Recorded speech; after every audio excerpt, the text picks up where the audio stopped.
Iguodala to Curry, back to Iguodala, up for the layup. Oh, blocked by James. Curry, one-on-one with Irving, puts it up. It's good. Kyrie Irving from downtown. The three, steps back, crossover, puts up a three. Rebound James, second. It's over. It's over. Cleveland is a city of champions once again. The Cavaliers are NBA champions. Cleveland! This is for you! Cleveland! Are we having fun? We're having so much freaking fun. Are we having fun? Oh, man. It's good. I mean, all right, so we're Ohio sports fans. Ohio sports is notorious for coming out of the gates slow. This Cavs team is not doing that. Nope. What up, Sid? Sid is in the house. On time, every time. I had a little bit of a Broken Skull IPA before the show. This can is way too big for my limits, so it might get a little funky tonight. Might be some LOL skis going on. We're also on a back-to-back. Yep. I have family in town, so I'm feeling good, Skylar. I'm feeling good. Awesome. Cleveland Cavaliers tonight advanced to 3-0 with a huge win in DC over the lowly Washington Wizards at a final score of 131-113. And this was a little close for comfort to start. Not going to lie. I was like, 135-116. Wow. Yeah, there we go. Yeah. I wasn't correct yet, but yeah. City's having a psychopathy from Matry. Shout out Cincinnati IPAs in the house. I'm normally not an IPA guy, but it's all I had in the fridge, so I accepted it. But got these. I mean, the Wizards hung out in there for a little bit. They're a little longer than I thought they would. And then just like the other night, except for in the third quarter this time, they just go off. Donovan Mitchell gets really hot from deep. I mean, he was hitting everything. Ended up with 30 points tonight. And Skylar, I know we seem to start the show with this gentleman each and every night, but once again, Jared Allen, 23 points, 5 rebounds, 10 of 10 from the floor. Did miss a free throw. 2 block shots. Had a steal. Bro, Jared Allen is coming for it this year. I mean, I think he's looking for that first team all-star selection. I mean, not first, whatever, starter. He's looking for that starter selection for the all-star. I mean, from the jump, this was a Jared Allen, Darius Garland game. Because Darius Garland came out hitting from 3, doing 5 assists tonight, which not very Darius Garland numbers. Still good. Yeah, I have written in my notes here, he looks so comfortable in this Kenny Atkinson offense.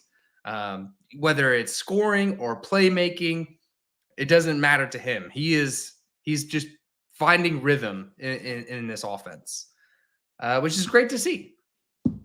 The level, the ability to move the ball around. I mean, it's just we've talked about this quite a bit already, but it's been fantastic. Tonight, 4 of the 5 starters are in double figures. The one that's not, the guy to my right may or may not have told you would be tonight, but we're gonna let that slide.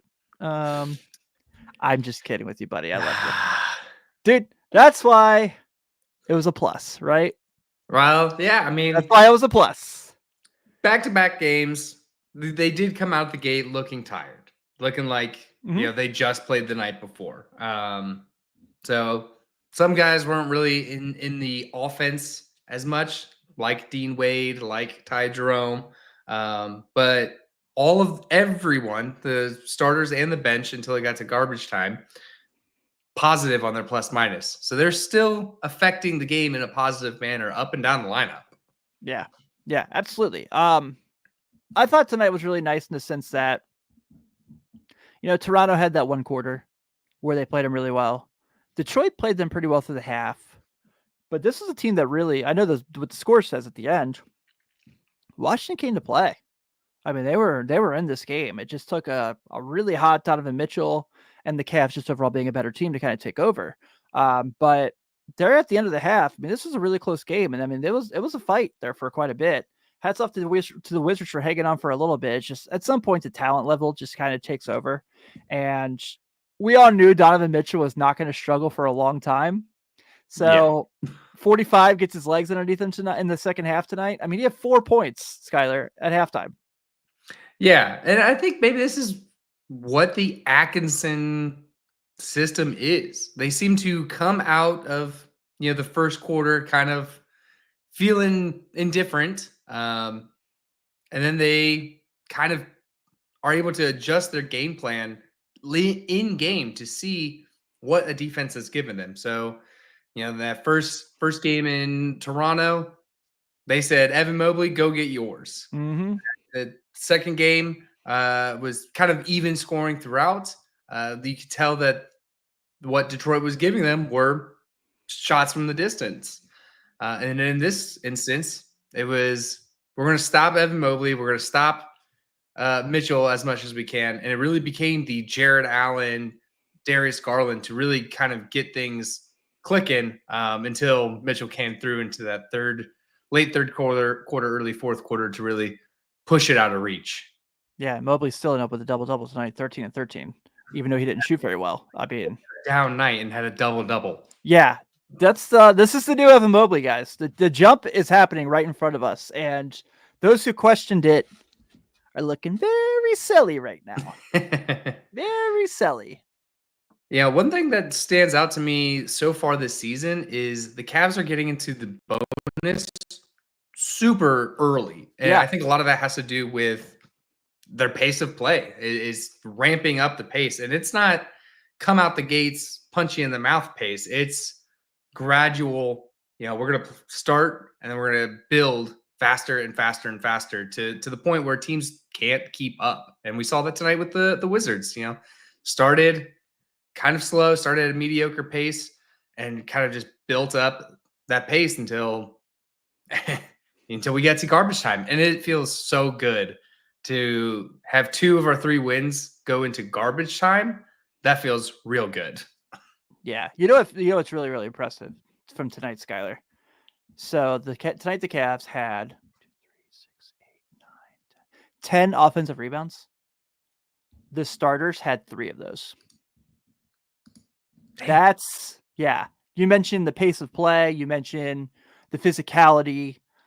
Crashing the glass is something that this team's always rebounded well defensively. Obviously with Evan and Jarrett, but tonight that they were just kind of made it an effort. And it's the smaller guys. It's Okoro. It's Ty Jerome had one of them. Jalen Tyson had one of them. I mean, Georges Niang had 3. But that's the thing that kind of really jumped out to me the most, and kind of watching that. We got Devin Lynch in the house. Devin, how are you? What's up? Thank you for hanging out. What's good, Cleveland? I love it. Go Cavs, indeed. Thank you so much for spending some time with us. Sydney asked, were you all surprised the rotation stayed the same on the back-to-back? Actually, I was. I thought the same guys would play. I just did not think that they would play as many minutes as they did. And I genuinely thought they would kind of use the additional guys in the depth a little more. We talked last night, Kevin and I did, about, are they going to use Tristan Thompson tonight? And they did, but when the game was way out of hand and in garbage time. Yeah. And I'm fine with that. I do think they need to get a third big they can count on. They may still think that is Tristan Thompson. I personally do not. Not that I have anything against him. I just don't think he's that guy anymore. But I thought that the fact that they are keeping it to where they're not only celebrating their depth, but even in back-to-backs, they're still kind of leaning on the same guys to play their same schedules and their same roles. I'm very impressed with. I think the part of that is that they have youth behind them too, especially in the big men. Like, you think Evan Mobley, maybe not Evan Mobley, but you think Jared Allen is way older than he is. I think he's like 26. It's been in the league for like a century, but exactly. Evan Mobley, they said it in the kickoff, like he's a senior in college right now. He's 22, 23. So they have youth behind some of these guys, which allows you to play them out a little longer. We're kind of far from the days of Kevin Love, LeBron, that kind of need a little more time off the bench. So I think having this both youth and experience in this team is really going to help us on a lot of these back-to-backs. Now, I do agree with you guys' point about a third in the event of injury or anything like that. But yeah, I think Atkinson's leaning on the depth. He's leaning on the youth. He's not doing a slow burn. Let's build up your endurance, and then we'll catch fire at the end. I think you said it last night with Kevin. He's proven a point that he deserved to be a coach, and that the Brooklyn thing was not on him. Yeah. I feel that. I felt that when you said it. Yeah, I texted our group that I said I want to thank the Brooklyn Nets for being a really inept franchise and handing the Cavs a lot of great weapons here. From not only Kenny Atkinson himself, but the guys from the Kenny Atkinson era and LeVert and Allen, and how great that's been. Dude, okay. I know you were in charge of the spoiler. You were in charge of the Twitter account tonight, and so you were live tweeting, and you said from our account that we are probably going to be a Ty Jerome Stan account. To which I responded, we are a Ty Jerome Stan account. And 14 points tonight, 3 assists, 2 boards, 4 of 6 from the floor, 5 of 6 from the line. And once again, proving to be that fourth guard. I mean, really, by the time Karras, they kind of look at Ty to kind of be that next guy. And he's been great in that role. He has absolutely been terrific. It's shocking because I always liked him at Virginia, but I thought he was kind of, let's call it what it was. I thought he was going to be your journeyman guard who kind of went team to team and helped some teams out, and kind of has been that to an extent between Phoenix and Golden State. But now in his second year at the Cavs, but first year really playing because he missed most of the time last year. This is his chance to kind of show what he is and how he belongs in the league. And it's almost like, I'm not comparing him to TJ McConnell of the Pacers, but because, I mean, I think at some point people will say I'm being stereotypical, but to that same point, I feel like it's like light TJ McConnell. It's like, this is what TJ McConnell does. We have our TJ McConnell on this team. Yeah, I mean, he reminds me a lot of when the Cavs got Ricky Rubio the first time before the injury. That's a great comparison. We kind of were like, okay, Ricky Rubio bounced around the league. We'll see. And then really was that centerpiece on the bench to help facilitate any way that he could, whether it was scoring or passing or getting in for loose balls. And that's what Jerome is proving to us. He had a horrible preseason. I was a little shaky about him and his role in the preseason, but he has proven everybody wrong coming out the gates. Just every night, I feel like we're giving him his flowers. Yeah, because every night he's earned it.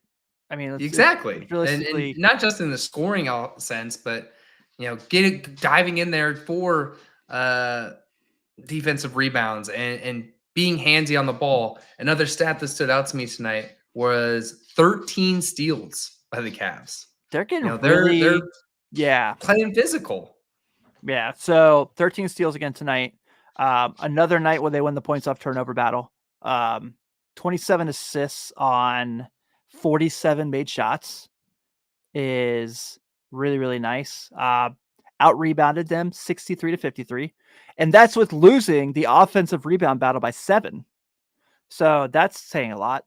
As a team, shot 46% from 3 and 10 blocks. So they did have more turnovers, they had more fouls. I can live with that. But once again, Skylar, 23 fast break points. This team is going to run you off the floor. So yes, they have to go play the Knicks in 2 nights. Yes, they have the Lakers on Wednesday, who realistically are going to be really physical with them. We'll get to that obviously on Monday's show. We'll get to the Knicks here in just a little bit. And then you have, I mean, next week you have a tough schedule. You do. You've got New York, LA, Orlando, and Milwaukee next week. And if you get 2 of those, you feel pretty good, right? I mean, so I know that things are going to step up in competition, but I feel like this team's ready for it. I feel like this team is good enough to play with those teams. This is the Cavaliers team. We all off season were kind of like, okay, so they didn't bring anyone in. They're running it back, and God only knows what this team looks like last year if they're healthy. We're seeing what their potential was, and this is obviously a better offensive system for them. The way they run, I did a couple things last night where I discussed a few things they do offensively that I really like. That Kenny X had brought with him from Brooklyn, and I think that this is just kind of that next step. Do I think they're as good as the Celtics right now? No, but that's not a bad thing because the Celtics realistically have a shot if everyone stays healthy at a 70-win season. Could the Cavs win 56, 57 games? Right now, it looks very likely. Right now, they're on a 82-0 pace. Right. That's not going to stand. But the fact that we all talked about, you and I talked about this quite a bit, that we were maybe thought the defense would take a step back with the focus on offense. And it really hasn't. It really, they have stretches, but 90% of the time, they're locked in. Yeah. I mean, I thought they were going to take a huge step back. They would go from, a top 3 defense that they were, probably falling out of the top 10. And that is not the case at all. I thought, they're still probably a top 5 offense in this league. Maybe top 8. We'll say top 8. I think or defense. Right now, so top 5, top 8 defense. Yeah, and I think right now their pace is still the Bulls are the fastest pace right now, but I don't think they're very far behind. I'll have to look at. I'll get that number before Monday's show. But last I saw, they were, I think, in the top 3. Maybe they were 2. I know Sydney's here; she'll look it up for us. So she's our Schwab. So in a good way. Yeah. No, always good. And it's just great to see, 2 blowout wins, 1 still not. I mean, the game was competitive, but it wasn't close. Right. Still a comfortable win without all 4 pieces clicking yet. So I think once we get, knock the rust off, and Donovan had an interview with Brian Windhorst of ESPN. That was a good interview. Saying that, that he didn't even get on the court at all like this offseason. So he's not even close to the best shape that he's in, or that he can be. So just giving that some time, giving Okoro some time to really find his place in this new system. I think I feel comfortable that I know you and Kevin talked last night about, going from an Eastern Conference final hopeful to an Eastern Conference final expectation. And from what I'm seeing, that's not terrible. That's not unrealistic. I mean, City says they're 18th in pace. I legit would have thought they were top 5 team in pace. I would have too. I legit would have thought that. Just watching them, it just feels like, you know what I mean? Like how the way the offense moves. But I guess that's fair because when they get into the half court and they get in their set, they're so good at moving the ball.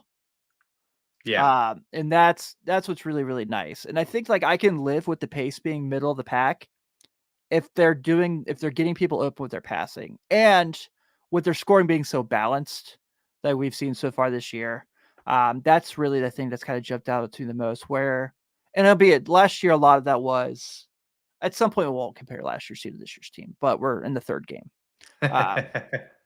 But last year was a lot of battling injuries. So you kind of had to rely on 1 or 2 guys every night. And tonight you can have 6, 7 guys score double figures this season and it's nothing. Yeah. I mean, it's maybe we think they're a top 3 team because we're going from 30th to 18th. So that's In the a pretty good preseason, they big were jump for second. us. Yeah. So I think, yeah, just the offense is so fluid in the point that nothing. I mean, I'm hard to remember a possession that was, ISO ball or hero ball or contested shot. Really, they seem to always find the open man on the perimeter, in the paint. Um, they're always taking really good shots. Yeah, they really are, man. I like this team a lot. I'm really excited for this week to see how they play against better teams. You have 4 good ones this week. And so let's go super late. We had a back-to-back. So let's get to Monday's game. We got the Knicks in the Garden. Austin Carr, first off, love Brad Daugherty. I think Brad is tremendous at his job. There's something about when Austin Carr is calling a Cavs game, man. There's just something about it. Maybe it's just the fact that I grew up a lifelong Notre Dame sports fan, and Austin Carr has his jersey retired at Purcell Pavilion. Maybe that's it. But Austin Carr is the man, and I love when he calls games just because you can tell how much he loves the team when he's calling games. I But love everything ahead. Austin Carr. I love the anecdotes that get the weak stuff out of here, and he's going deep in the rock. Like he's got such a good presence and call and anecdotes. Yeah, he's the man. So they go to the Garden. They're going to face the Knicks, who Sydney points out here are 30th in pace so far. But just pulled a whooping on the Pacers on Friday night. Did not play today, are off tomorrow, and then welcome Cleveland on Monday. So Knicks are 1-1. Obviously took that loss to the Celtics. Anyone was going to lose to the Celtics the way they shot that night. I'm not going to hold that against them. And then we're really impressive against Indiana. Obviously right now, this is the Jalen Brunson and Karl Anthony Towns show offensively. And obviously you hear all the time, Donovan Mitchell and Jalen Brunson are 2 guys kind of compared to each other. So what's kind of the thing that kind of jumps out to you that you're most excited about this matchup? Because I know a lot of Cavs fans still kind of have a bitter taste in their mouth from that 23 playoff series when they lost to the Knicks in the first round, even though last year they did advance. But this is going to be, I'm really excited for this game. I think it's going to be a really fun game. Yeah, I also think it's going to be a fun game. And I've alluded to it before. I think we're always just going to get compared to the Knicks because of, the Donovan Mitchell. He wants to be a Knick. He's going to the Knicks. Then he ends up here and then getting told that he's leaving here to go sign with the Knicks. And that didn't happen. So I think there's some sort of, I don't want to say a rivalry, but boiled blood over there, spilt blood between our 2 fan bases.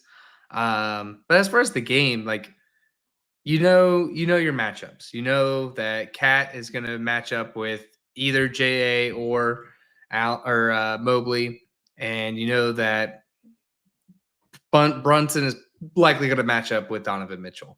So I don't want to get into a kind of shootout, I would say, where Jalen Brunson is going off, so now we need Donovan Mitchell to go off. I think what I want is what the Cavs have been bringing, a completely balanced, scored, cut them where they're not defending. That's one thing that I think this Kenny Atkinson offense is really good at doing, is finding, making the in-game adjustments, seeing what they're not guarding, what they're not doing, and attacking that. I agree. So Sydney points out here, as we know, the Cavs have no problem going 11, 12 deep in their rotation. New York goes 8 deep. We obviously know that Tibbs, no matter the score, will play his starters until their knees don't work anymore. Laugh all you want. It's a real thing. I know it's a real thing. The fact that Tibbs has a guy who's a candidate for 6th man of the year this year is mind-blowing, just because I didn't know he knew what a 6th man was. It's getting shady in here. I love Tibbs, dude. Love Tibbs. I mean, like I said, like those who know knew I grew up a Bulls fan. So Yeah, I know.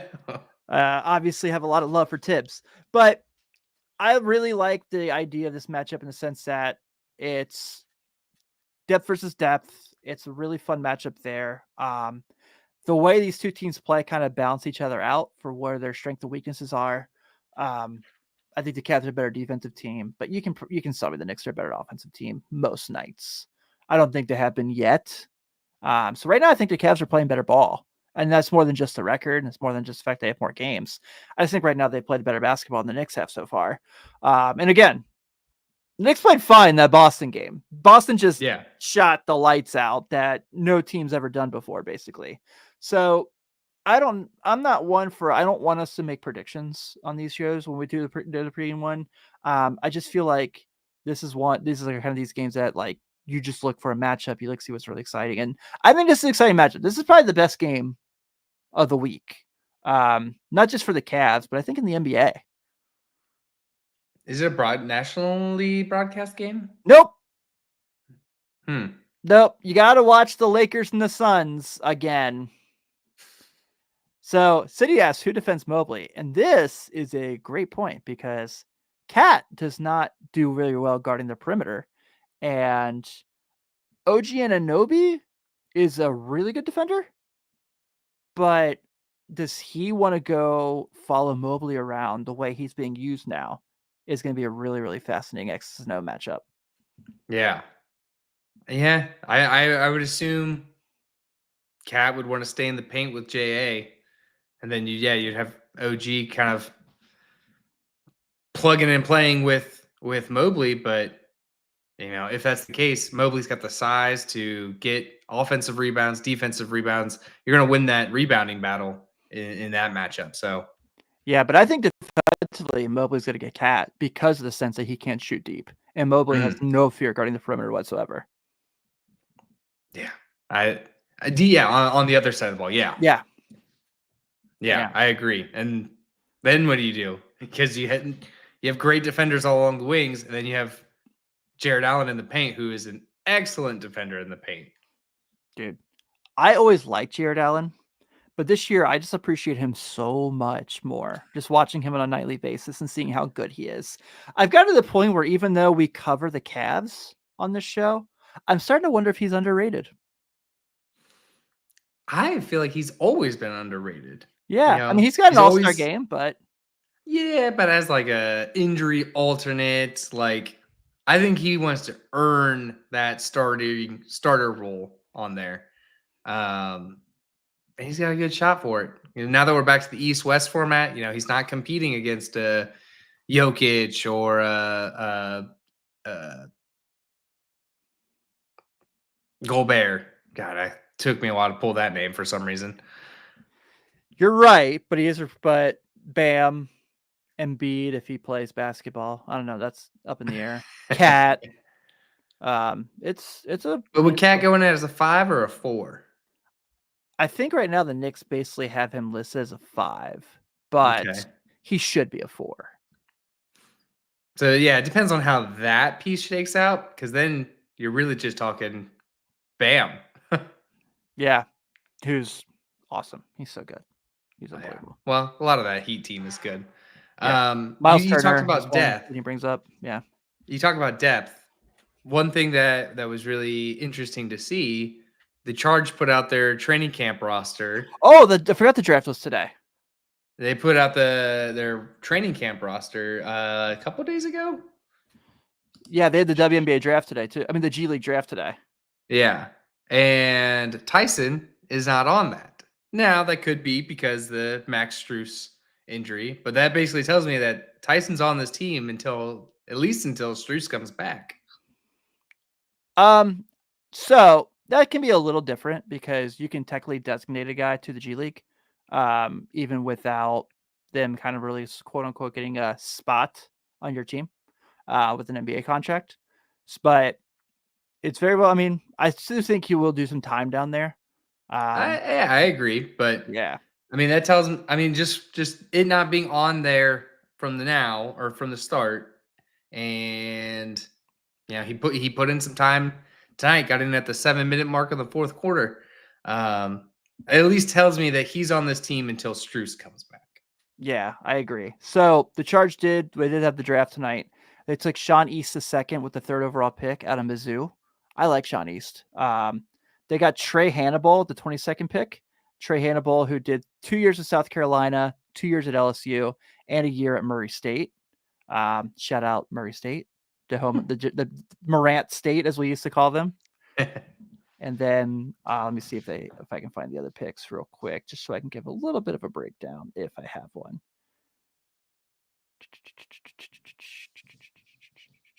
This is great riveting content, I know.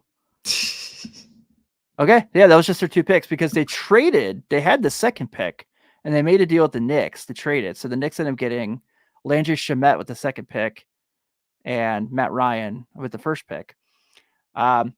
Weird. I always love the G League draft too because it's the names that you totally forgot about. Yeah. Chandler Hutchinson, former first round pick for the Bulls, was taken in the G League draft today. Justin Moore, who I loved at Villanova, taking the G League draft today. Isn't that technically how the Cavs ended up with Sam Merrill? Yep. Yeah. Happens that way. And Sam Merrill came out shooting tonight too. So yeah. If you're in the area, go to a G League game. I said this a couple of nights ago. Go to a G League game. It's so fun. It's good basketball, and it's a great price. You're gonna sit wherever you want in the arena. They just want people there. It's awesome, man. It's awesome. I love going to Mad Ants games because they're so close to me. If I look correctly at the schedule, the Charge, even though they're in the same division, don't go to Indy to face the Mad Ants. They go to Cleveland, but not vice versa. I'd have to look. It's I'm weird. so out of touch. It's so weird with G League. Yeah. Well, we'll update people through the season on the Charge when we get updates. Won't be a nightly basis, obviously, but we'll probably about once a week let everyone know what's going on down there. But I think we can go ahead and wrap up tonight's show. Skylar, any parting comments before we roll? This is going to be a fun week, and my hot take: let's go undefeated next week. I always love the Skylar hot takes because they're always fun. I think 2-2, you feel great. Anything better, you feel amazing. I think undefeated. Let's go. All right. I like it. I hope you're right. But we're going to go ahead and wrap this up. Thank you all again for hanging out with us on a night basis. We do have a day off tomorrow, but we'll be back Monday after the game, and then we'll have a busy week next week. I get a day off next week though. That's a first since we started the show, but I like doing it so much, man. It doesn't bother me a bit. But as always, check us out. Follow us on all the social media network apps of possible. If you whatever podcast app you're listening to, we are on it. So take a second to subscribe to us. Also leave a review, and of course, check us out on YouTube and subscribe to the Block the Shot to Stop if you haven't already. So on behalf of Skylar Webker and Kevin Lynch, this is Tim Daniel. Have a great night, and we'll see you Monday night. Go Cavs.